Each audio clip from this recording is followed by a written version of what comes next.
किया जाए 20-25 लोग, जो भी 21 लोग आप जो चीज चाहें वो उसके अंदर बनाए। और जिले का सबसे बड़ा जो फायदा है वो दो ग्रुपों को ज्यादा होता है, व्यापारी वर्ग को और मजदूर वर्ग को। ये दो जो वर्ग हैं इनमें सबसे ज्यादा इनको फायदा होता है। मजदूर वर्ग को तो ये होता है कि अगर जिला यहाँ खुलता तो यहाँ औद्योगिकरण होता, बड़ी बड़ी फैक्ट्रियां लगती, या इन्वेस्टमेंट आता तो हमारे इलाके के मजदूरों को, नौजवानों को, बच्चों को काम मिलता। व्यापारियों को यह फायदा होता कि उनकी जो प्रॉपर्टियां आज जो जिस रेट पे है, जिला बनने के बाद वो दुगनी हो गई थी और जिला विकसित होने के बाद वो 4 गुना 5 गुना तक हो जाती, तो सबसे बड़े फायदे में वो रहते। लेकिन उसके बावजूद भी अगर व्यापारी वर्ग हमारे साथ खुल के नहीं आता है तो हमें व्यापारी संगठनों से भी बातचीत करनी चाहिए और उनको दोष और अवगुण बताने चाहिए। मेरे से पूर्व साथी अभी कह रहे थे कि व्यापारी इसलिए नहीं आ रहे कि व्यापारियों के सैंपल ज्यादा से ज्यादा भरे जा रहे थे, व्यापारियों का हरासमेंट किया जा रहा था, इसलिए व्यापारियों में कई भय है। लेकिन मैं आपको बताना चाहता हूं, मैं भी एक व्यापारी हूं, ईंट भट्टे का व्यवसाय करता हूं, पिछले 24 साल से इस धंधे के अंदर हूं। मैंने 24 साल के अंदर ऐसी किसी भी सरकार या ऐसे किसी भी सरकारी मशीनरी को नहीं देखा जो मैंने पिछले 1 साल के अंदर फेस किया है। उसकी वजह यह थी कि जैसे ही सरकार बनी, भारतीय जनता पार्टी का राज बना, बनते ही सरकार ने यह तय कर लिया था कि अनूपगढ़ के जिले को तोड़ना है, अनूपगढ़ जिले को खत्म करना है। उन्होंने ऐसे अधिकारियों को यह बिठा दिया और उनको कहा, गांधीवादी तरीके से मानने वाले नहीं है दोस्तों, ये बात हमें समझनी पड़ेगी, ये बात हमें सोचनी पड़ेगी। उसके लिए सबसे पहले उन लोगों को बुलाओ जो यहाँ से हमारे वोट लेंगे, चाहे वो बीजेपी के हो, चाहे वो कांग्रेस के हो। 1 साल बाद नगर पालिका में, 1 साल बाद पंचायत समिति और जिला परिषद में वो आपके बीच में आएंगे वोट की अपील करने के लिए। 4 साल के बाद विधानसभा के लिए आएंगे, 4.5 साल के बाद लोकसभा के लिए आएंगे। जो लोग आपके सामने आपको संभावित हो कि ये लोग वोट की अपील के लिए आएंगे, आप खुल के उनसे सवाल करो, उनसे जाके पूछो, उनसे ये कहो कि अगर वोट के लिए आओगे तो आज आपको हमारे बीच में जिले की मांग के लिए आना पड़ेगा। अगर आप आज हमारे साथ नहीं आते तो पट्टी क्या करो सारे के सारे लोग कि मजाल है कोई बीजेपी की या सभा करके चला जाए अनूपगढ़ में, कोई नथाना के अंदर कोई प्रभारी मंत्री आ जाए, घुस जाए और यह पट्टी लेके चला जाए और बिना जिले की घोषणा करे सही सलामत वापस चला दे। अगर ये ऐसा ये दोस्तों हमें मजबूती के साथ हमारी बात रखनी पड़ेगी। हमारे पूर्व के साथियों की मैंने एक बात सुनी, उसके बाद में मैंने अपनी बात रखने का फैसला लिया। हो सकता है इसमें से कई बातें करनी हो, कई साथियों को ये नहीं जची हो, लेकिन अगर जिनको नहीं जची है वो भी आराम से सोचे और इस पे मंथन करे और एक शानदार कार्यकारिणी का गठन करे। मैं ये निवेदन करना चाहता हूँ। आपका बहुत बहुत धन्यवाद। इनकलाब जिंदाबाद। हमारे क्षेत्र के नेता हैं, उनकी क्या जिम्मेवारी है आप उनको बताइए, चाहे वो किसी भी पार्टी के हो।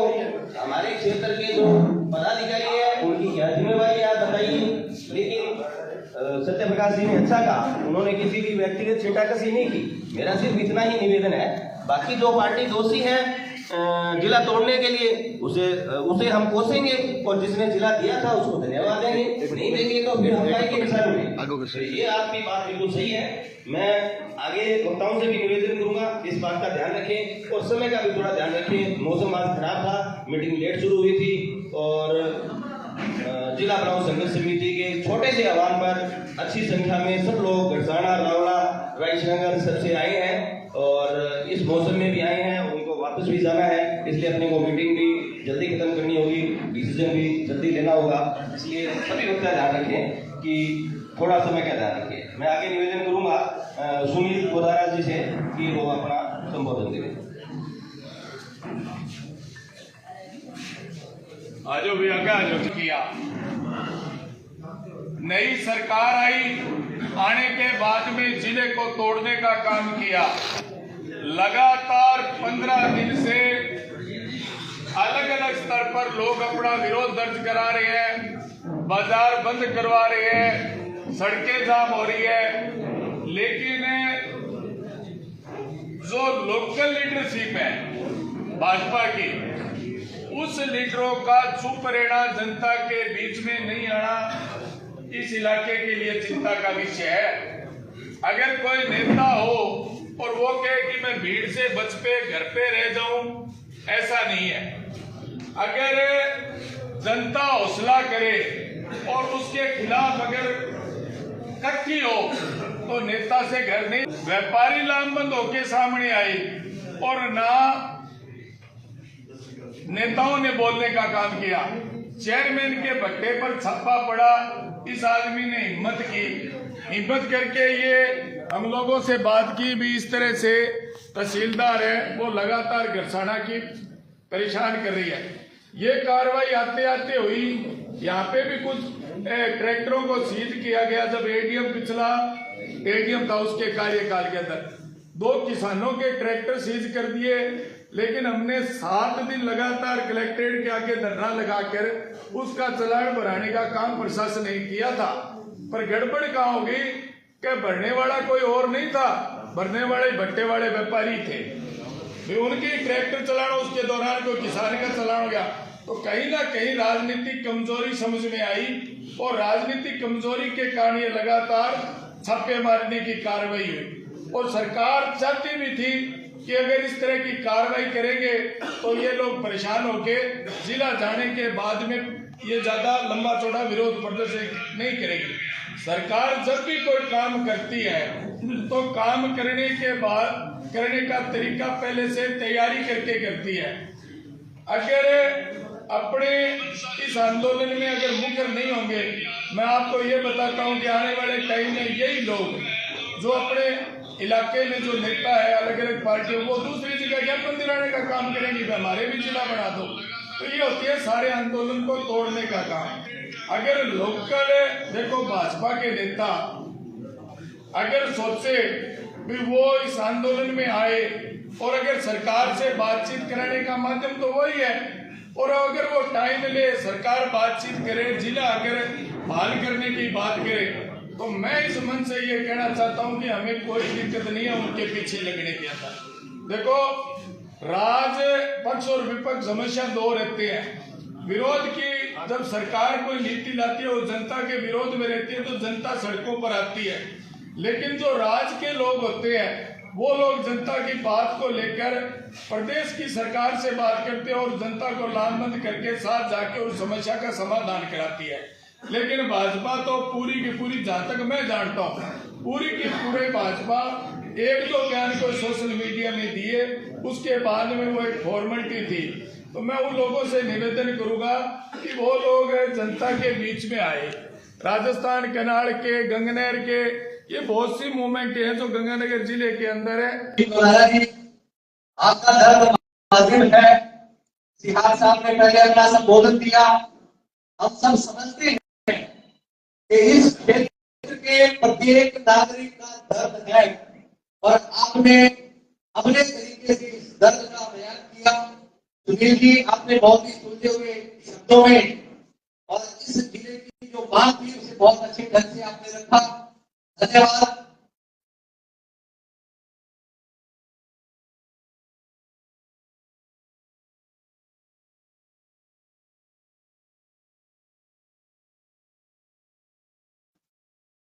अशोक चैटर्जी करने आगे आए और अपने विचार रखे। श्री अशोक चैटर्जी।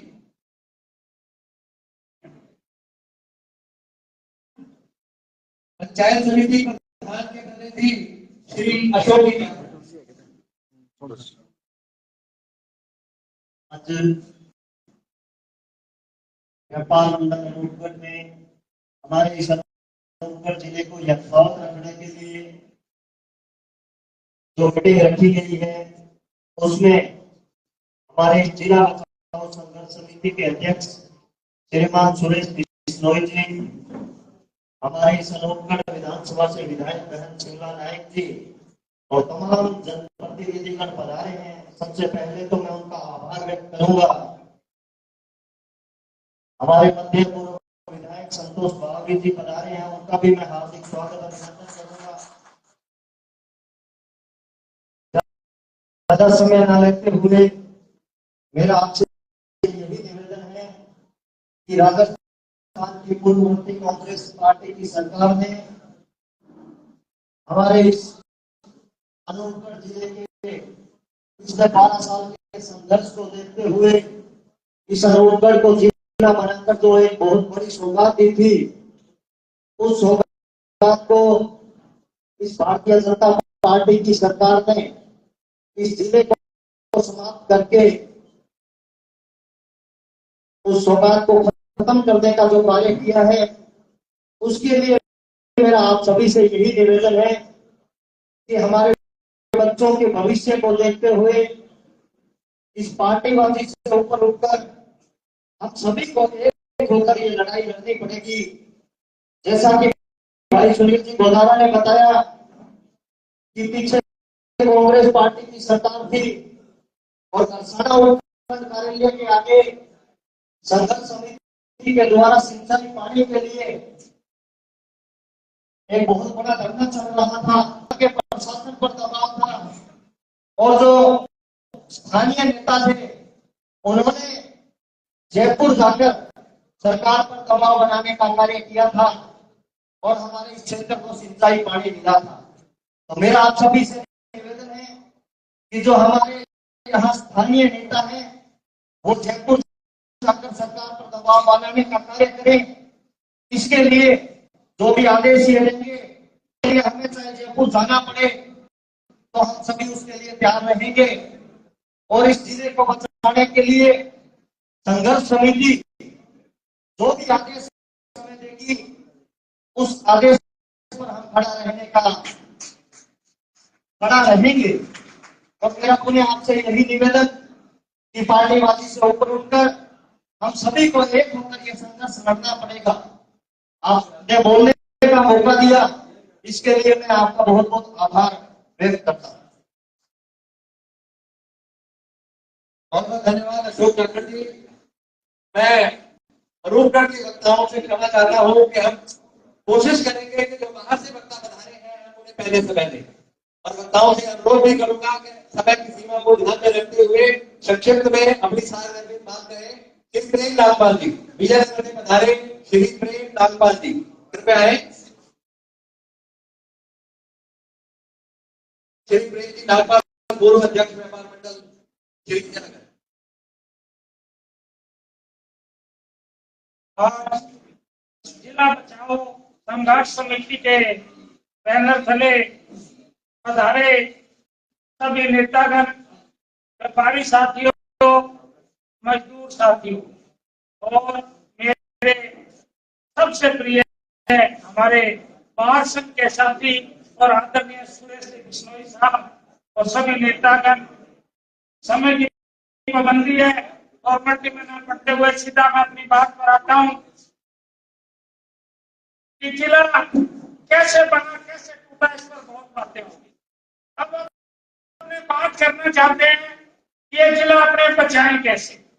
मैं सहमत हूँ पूर्व वक्ताओं से, डर तो मन में है और राजनीति की हुई है, ये बातें अब छोड़कर मैं इस संघर्ष समिति से निवेदन करना चाहूंगा तो जिले को तोड़ने में सक्षम थे, उन्होंने तोड़ दिया। अब एक काम और हो रहा है, जैसे पूर्व के साथ मैंने कहा यहाँ छापे पड़े, विजयनगर में छापे पड़े, जैसर में छापे पड़े, एक भय का माहौल बन गया। तो जो संघर्ष समिति है इनसे निवेदन करूंगा, इस संघर्ष समिति को 5 भागों में बांटकर रावला गढ़साना एरिया को संभाले, एक बाग अनूपगढ़ को, एक रायसेनगर को, एक विजयनगर को और एक जैसर को, 5-5 प्रमुख लोगों की आप टीम बनाइए। वो क्या रहा है, राजनीति करने वाले लोग हर मंडी से अपने छुट भैया नेताओं को आगे करके विजयनगर को जिला बनाओ, जैसर वाले कहते हैं जैसर को जिला बनाओ, गढ़साना वाले गढ़साना को जिला बनाओ। कहीं ऐसा ना हो जाए कि हम कह सकते स्थिति को भी जिला बनाओ। ऐसे काम मत कीजिए।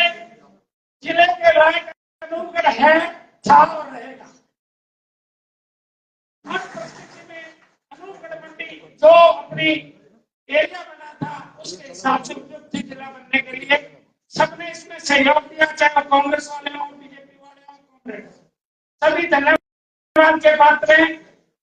अब मैं निवेदन करना चाहता हूँ अनूपगढ़ के साथियों से विशेष तौर से कि पहले आपका इस संघर्ष को चलाने के लिए सिर्फ अनूपगढ़ शहर और देहात की आवश्यकता थी और आपने 11 साल एक अभूतपूर्व संघर्ष किया, उसके लिए आप धन्यवाद के पात्र हैं, साधुवाद के पात्र। पर आपके साथ 5 बाहें और जोड़ दी गई, आपको 5 को साथ में लेकर चलना पड़ेगा और कोई भी संघर्ष बदलाव ऐसा कौन आया था, थोड़े निराश हो गए के बाद से सहयोग नहीं मिल रहा अच्छी तरीके से। इतिहास को है, जब जब आंदोलन होते हैं तो 4, 5, 10 लोगों से स्टार्ट होते हैं, आप तो सैकड़ों की संख्या में